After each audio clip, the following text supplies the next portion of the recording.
إنا أرسلنا نوحا إلى قومه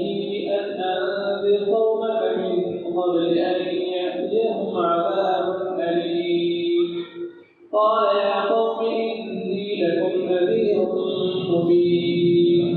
أن اعبدوا الله واتقوه وأطيعون يغفر لكم من ذنوبكم ويؤخركم إلى أجل مسمى إن أجل الله إذا جاء لا يؤخر لو كنتم تعلمون. قال رب إني دعوت قومي ليلا ونهارا فلم يزدهم دعائي إلا فرارا وإني كلما دعوتهم لتغفر لهم جعلوا أصابعهم في آذانهم واستغشوا ثيابهم وأسروا واستكبروا استكبارا ثم إني دعوتهم جهارا ثم إني أعلنت لهم وأسررت لهم إسرارا فقلت استغفروا ربكم إنه كان غفارا يرسل السماء عليكم مدرارا ويمددكم بأموال وبنين ويجعل لكم جنات ويجعل لكم أنهارا ما لكم لا ترجون لله وقارا وقد خلقكم أطوارا ألم تروا كيف خلق الله سبع سماوات طباقا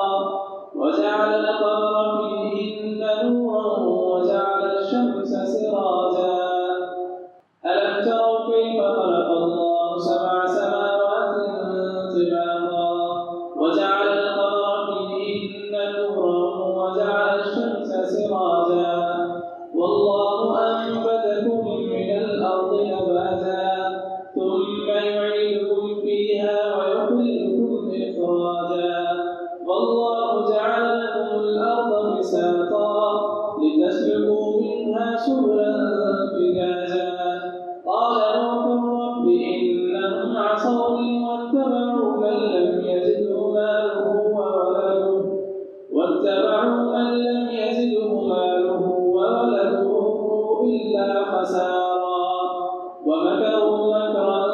كبارا وقالوا لا تذرن آلهتكم ولا تذرن ودا ولا سواعا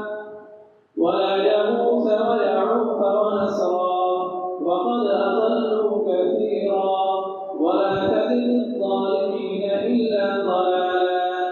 مما خطيئاتهم أغرقوا فأدخلوا نارا فلم يجدوا لهم من دون الله أنصارا